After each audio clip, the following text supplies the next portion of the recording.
So a little bit about our church. We were founded approximately 1877 by Moses A. Williams, who was a circuit preacher that went all over this valley and founded Phoenix and Jacksonville and other churches. And we originally were over by the Bard's Inn on Siskiyou Boulevard. If you happen to go through town, that's where the church was for a number of years. And in '62, this facility was built. But rather than me drone on about things I could tell you, one of the great things about our presbytery is we have some wonderful video technicians. Steve Parker is one of them, and he has a drone, and that's cool. And so Steve did a promotional video for our church, so we're going to show you that, and then I think following that, or is it the other way around? Actually, the first thing you're going to see is coverage from our local NBC news station on our congregation and some things that we're doing, followed by the really cool drone video by Steve. So, enjoy. Homelessness is an ongoing issue in Southern Oregon. That's why many organizations are trying to find ways to help those struggling with homelessness. Tonight, NBC5's Blakely McHugh is introducing us to the First Presbyterian Church in Ashland. They do a lot of work with people who are struggling in the community and are continuing to try to make a difference every day. I think any church, any believing community needs to be part of that community. And so when we see something or someone struggling, we want to help. Dan Fowler is the pastor at the First Presbyterian Church in Ashland. He works hands-on with people struggling with homelessness, providing them shelter, food, and much more. My understanding is that this church actually instigated the shelter program about 12 years ago. And then it was literally just a place to sleep and get out of the cold. Every winter, his church and many others in the Ashland area provide temporary shelter for people to get out of the cold. But he says it's done more than just give them a warm place to sleep at night. And that's evident by the thank you cards hanging on the walls. I know of 11 people that found work, another 6 to 10 that are looking for work, around 11 that found housing. A number of folks, I think about a little over 40, who were able to get health care for the first time. Now, the church is looking into more services. The city of Ashland approved the church camping ordinance in February, allowing churches to use their parking lots as a place for people to camp in. And so if you're somebody who doesn't have any gainful employment and no place to live, and you keep getting ticketed, how do you, one, pay any of those fines? And how do you get yourself out of that hole that keeps getting bigger and bigger and bigger? So that's why one of the reasons it seems like the parking program is just a great idea. Pastor Fowler says having a stable place to go at night and being treated like a human being can make all the difference for someone who's struggling. Your homeless people don't look at you. And so recognizing the dignity of a human being, I think that's a huge difference. In Ashland, Blakely McHugh, NBC5 News. The church has a number of other ways they help out the homeless. They offer bus tokens and Wendy's gift cards so they can buy a meal. They also have a Deacons Fund where they can help people pay for rent or utilities for the month. The latest grant they're getting will also help fund more mental health resources.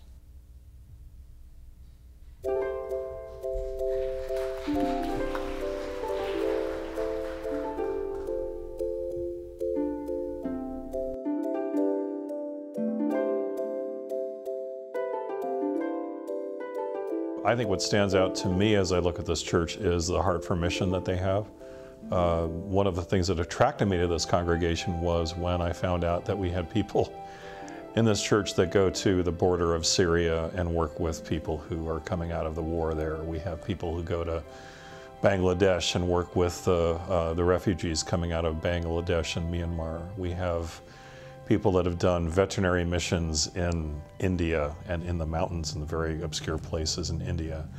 And in addition to that, we have a church that agreed to open their doors 3 nights a week to our homeless shelter.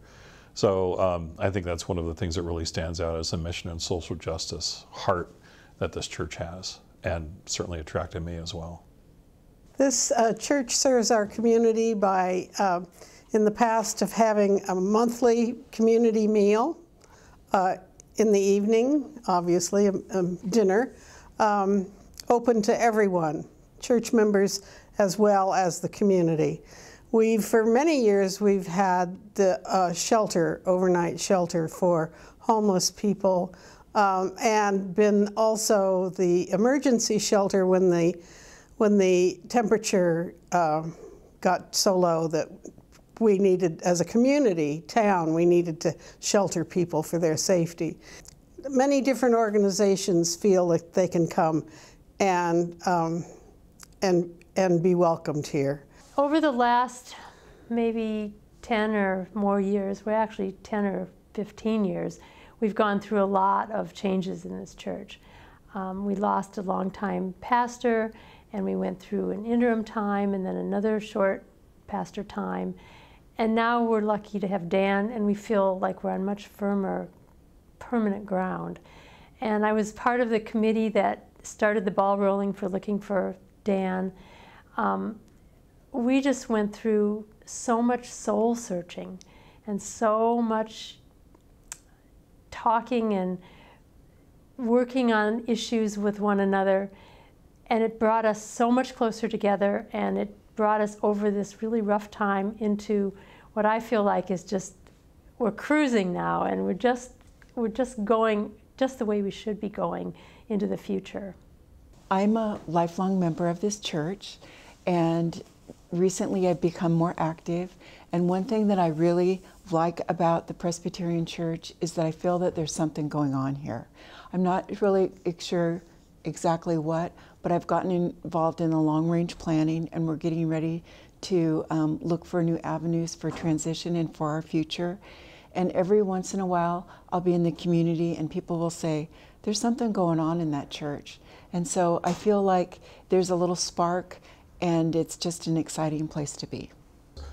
In modern American society, you don't have an opportunity very often to collect multiple generations in one place. The church as a whole is an important institution because of that. I think it's really crucial that we find venues where multiple generations can get together, and not just there to break bread, but actually to struggle with the things that society is putting in front of us and asking us to deal with.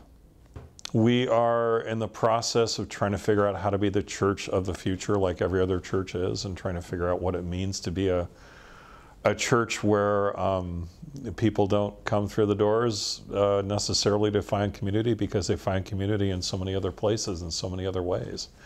So our challenge is trying to figure out how to be the church today and tomorrow, and that means doing some things out of the box, and that's a challenge because I was born in the Presbyterian church, basically. I think my mom brought me in after 2 weeks, and I've been here ever since. So I know the systems and the worship services and the Presbytery and all of that, and I don't think people in their 20s and 30s care about that anymore. So it's the biggest challenge that we have, and we're trying, just like everybody else is. So.